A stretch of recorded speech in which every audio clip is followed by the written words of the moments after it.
Hey, welcome back, Visions fans. Ready Player Will here on a topic that I've been meaning to do for a while.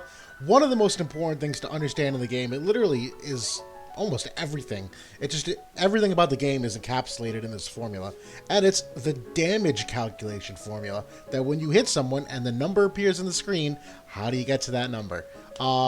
This is going to be as high level as possible because obviously there is some math that goes into it, but I don't want to get bogged down in the math. I want to really just, talk more about the concepts, point out certain things in the game that really affect it overall, and then obviously show some numerical examples just to demonstrate it. With that being said, I'm going to get right into this, and I guarantee you I'm going to get a couple things wrong. I guarantee you I'm going to make some assumptions that probably aren't everywhere in the game. But that being said, I'm fairly confident that by the end of this, I will have absolutely nailed the general overview for everything you need to know, and can focus on more if you're curious about it. So, that being said, let's hop into it.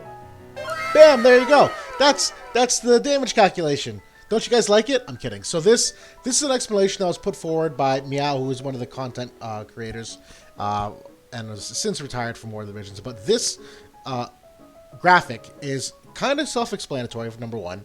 But number two, the whole purpose of the video is to really walk through it and kind of give some context to it. And I'm obviously going to speak to the ideas, but not get laser focused on the text. So while this is on the screen for now, please do not get bogged down reading it. All eyes on me. I will draw your attention where need be.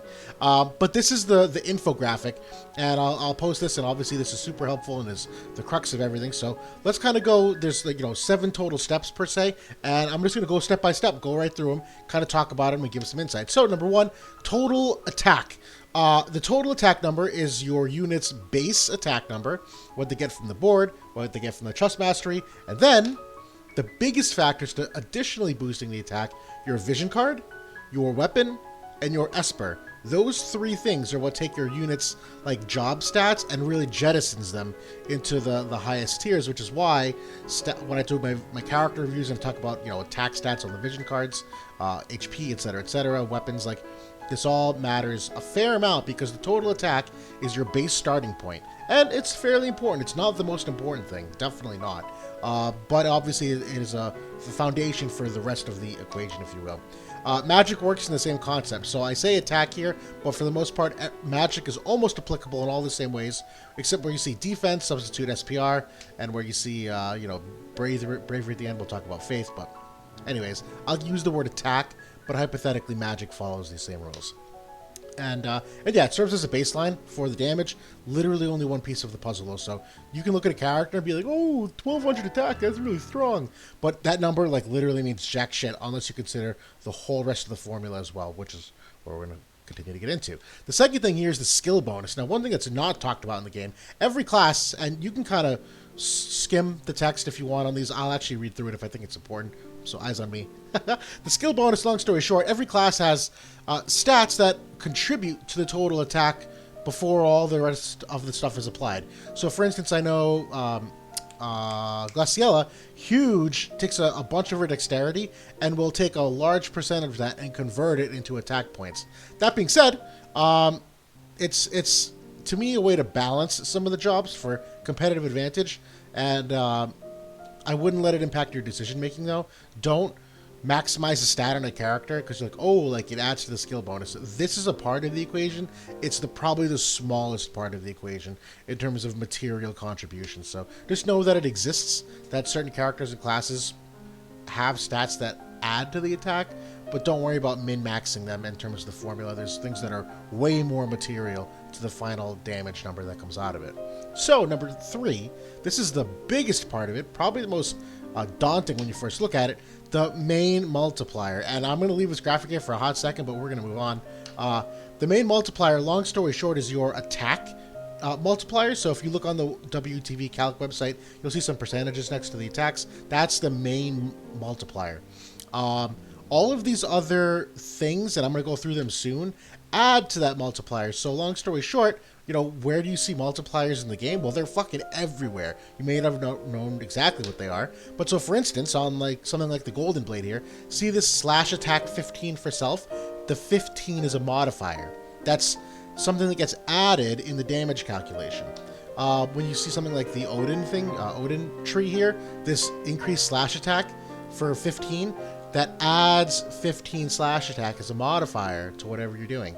Same thing on some of the cards. You see water attack up here for 35. Well, that water attack is a modifier that gets added into the damage equation. I'll show you exactly how. So there's a bunch of types of modifiers. Number one is the actual skill modifier itself. That's the big percentage that you see on the website. So hypothetically, you would, I'll see this in a second. You would take your total attack number, and you're going to multiply it by the sum of all your modifiers. Well, so if you have an attack of 1,000 and you're using rapid fire, the attack it's 121%. You're essentially going to take 1,000 times 1.21. That's it, simply broken down. That's in a nutshell. So the skill multiplier, that's number one. And these are all additive. You add them up. The second is a type or race killer. So if you have human killer of 10 and you have, rapid fire is 121% modifier, well, you would add 10 to the 1.21. So you get 1.31. It's all additive. So then you add the killers, element killers. So if you have fire killer, water killer, earth killer, etc. Element attack up. That's the one we saw on the siren card, a slide previously, where water attack up of 35. That's 0.35 added to all the modifiers already existing. Damage type up. If you see like missile attack up 15 or slash attack up 15, that's another 0.15 that gets added to the modifiers. And the last is if it's a critical hit. Now this is a completely separate formula calculation that I'm not going to get into, but if you do proc critical hits, adds 0.25 to the modifier as well. So that being said, that's all the kinds of multipliers that get added together. The long story short of how like the total starting damage is your total attack times the sum of all your multipliers. And then bam, you get total attack number, and that's what gets sent out to the enemy. And now we have to get to the whole second half of the equation. So as long as you just generally remember this, that it's a multiplicative, that you get your base number and the multiplier, you're good. The one thing I do want to talk about very quickly, just because it's something that often gets misconstrued, is when it comes to that total attack number, something like the Ifrit card is really popular where, oh man, 50% attack up. Like, that's huge. It is, but a lot of those cards that affect your unit stats typically omit the vision cards, espers, weapons. They focus only on your unit's main job stats. So, if you were to ask the question, which is worth focusing on? Yes, 50% attack up is good, but it's not 50% attack up on the entire fucking thing. It's only on your unit stats. So there's technically like a break-even point where you say, well, what's greater, the percentage increase of my total attack or the percentage increase of my total multipliers, depending on how you want to put your vision cards out. So it's super subjective, completely unique to the characters, the abilities, all of that. But overall, as a general rule, it actually is better to really focus on jacking up the multiplier if possible. Not that you ever want to skimp on your attack, but when it comes to a lot of the statistics ups, they're not as impactful as you might think at first glance. They're definitely impactful, but the multiplier probably plays more of an effect in the long scheme of things, unless unless you're using multipliers that are immensely high, like Flare, where it's kind of like a diminishing return. Like if something hits for, I think Flare's like 322%. Well, if you do 322% as your base modifier, and you add magic attack up of 15, well, 15 of 322 is like pretty fucking small. You're not actually making your multiplier that much bigger. So in that instance, it might be to your advantage to jack up their magic stat instead, since the multiplier is already so freaking big. So there's a whole bunch of situations, and it's not cut in stone, but just something to kind of conceptualize for the top half. But the bottom half is how the enemy responds. I'm going to go through these individually. So the first thing here, step 4 is the defense and SPR, same concept. So long story short, defense will cut away a percentage of that total attack number. So if you have a defense of 30, it will take off 30% of that total attack number that we just came to, attack times multipliers. That's where defense penetration is super impactful, because you can essentially decrease the amount of defense that they prevent. And then, when we talk about like someone that's 100% defense penetration, like Christmas Victoria, it essentially means if you add, a total attack of 2,000 and someone had defense of 40, well, normally that means you would take 40% off the 2,000 for this step in the equation. But since she completely ignores defense, the defense is 0, so you essentially keep your 2,000. So that's kind of how that plays out. That's why the penetration is important when we talk about DPS currently, because any amount of defense penetration means you get to retain more of your attack value. And it can be negative. So if you have an SPR break, like D-Protect or D-Shell, Technically, in this, if you're looking at the math here, so hypothetically, this is the total attack number that they ended up with, is 3195, and you can see, this is essentially 0.7. That's the 30 defense. But hypothetically, if they had 0 defense and you did deprotect and decreased their defense by 30, this would be 1 plus 0.3, and so you would take your attack and it'd be multiplied by a positive number to make it even bigger because they had negative defense. So it can be negative in that regard, and that's really bad for the person receiving. And that applies as well to weapon resistances as well, where if you're negative missile resist, negative pierce resist, which we're going to get to right now. So technically all 3 types of resistances are equal, and there's 3. There's defense, or SPR, weapon resistance, which is your slash, pierce, strike, missile, magic, right? Those 5. And then there's elemental resistance, where if you're 10% strong against water, 10% weak against wind. And so hypothetically, that's where all 3 of these come in here, and technically they're all of equal weight because they're multiplicative, and that's just the nature of math. I won't get into it more than that. But they all affect the total attack number proportionally, and just to demonstrate really high level what I'm talking about. So we have 2 scenarios here, right? Let's say your total attack number at the end of step 1, or 1 through 3, is 4,000. So that's 2 scenarios, 4,000 attack. Well, if someone has 10% defense and they have 25% elemental resist, it's going to be 2,700 damage. Well, if they flipped it and had 25% defense and only 10% elemental resist, it affects the 4,000 the same way. So technically, it's just that defense and SPR are a lot more accessible, which is why they're so strong relatively. But hypothetically, if you can still jack up your resistances or your for elements or weapons, still does the same trick as defense and SPR. So it's just that defense obviously helps a lot because it's so accessible, like I mentioned. So the next step 6, bravery. Probably the most important part of this whole equation, to be honest, because it's so easy to neuter your characters. Long story short, you always want 97 bravery. So there's 2 scenarios here, and the way it works. How can I summarize this? So let's say you start with this 2660 attack, right? Scenario 1, you have 97 bravery. The way this equation works out to, if you were to plug 2660 in here, your total damage would be 3,900.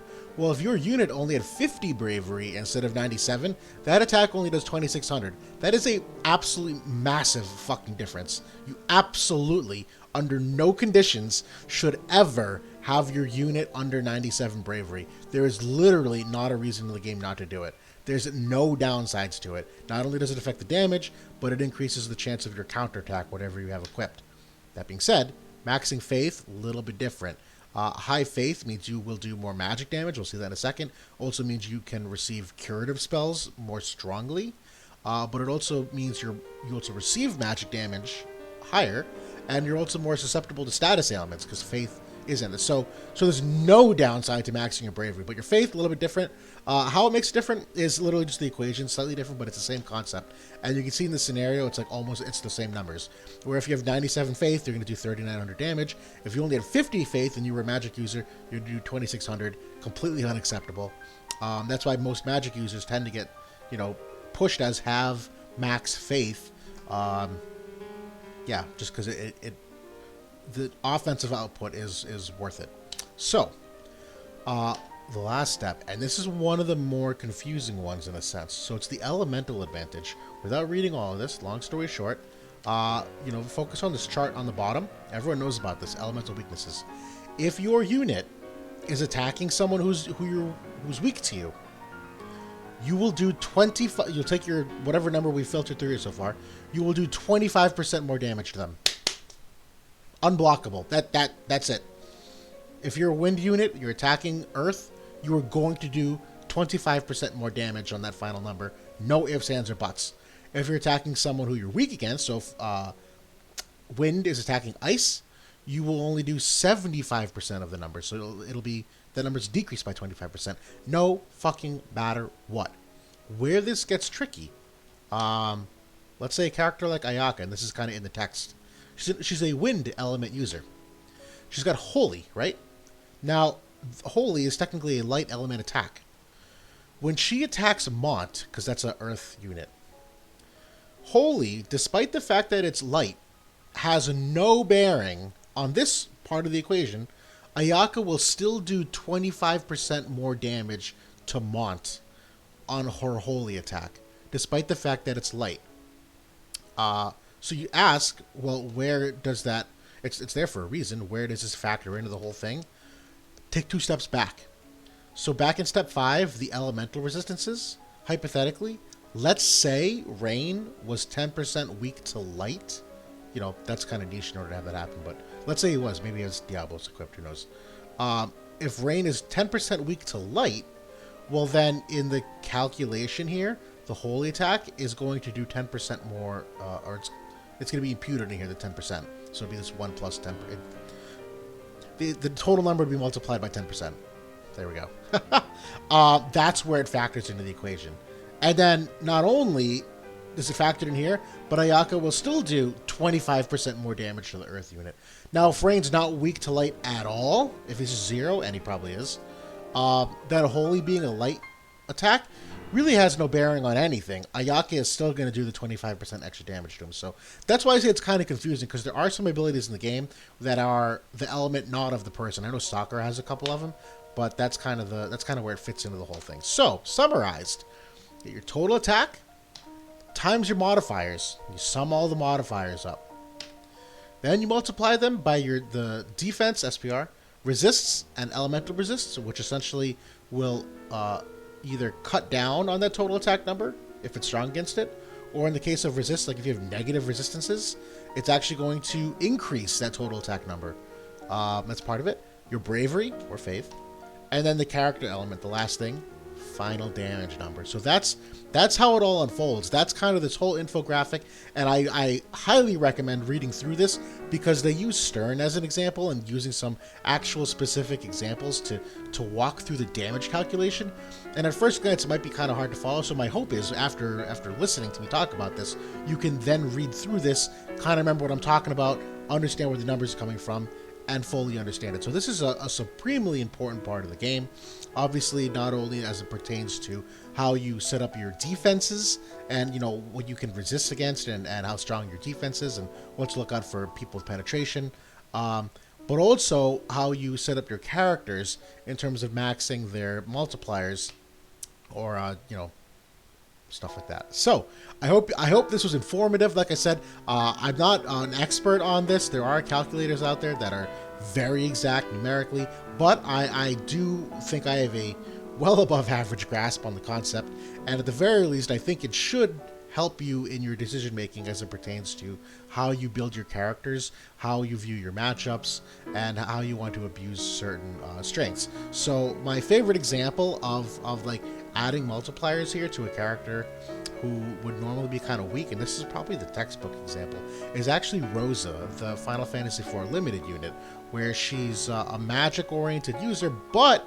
technically she has abilities with the bows available and the vision cards, where instead of maxing her magic stat, you actually max her attack stat and make her essentially like a man killer, a human killer, attack unit. And because there are so many human killer multipliers in the game, she's got a passive for it. You know, a bunch of Espers have it, like Odin and Golem. The vision cards have it, whether it's Titan or like Mask of Deceit, I think has human killer 10%, Odin human killer 10%, where you essentially stack up the multipliers so much so that even though her total attack stat isn't that great, the multipliers are so fucking big, she'll actually still hit really hard against humans, which you're gearing the killers for. So that's why when we go back to like the trade-off, like is it worth like maxing attack or maxing multipliers? It's totally situational, but the multipliers are extremely underrated as it pertains to how potent your character can be. So just keep that in mind. That's what those numbers mean. That's, you know, the difference between a +5 and a +2 piece of equipment is a much bigger multiplier, which obviously affects a whole bunch in the grand scheme of things. So thank you again for watching. I know this went a little bit longer than I hoped, but hopefully every minute was worthwhile for you. So please feel free to leave your comments, corrections, suggestions, and open up a discussion in the comment section if you'd like, and I can answer any questions you have, and hopefully fact check me if I got something wrong, and go from there. So thank you very much, everybody, and I'll talk to y'all soon.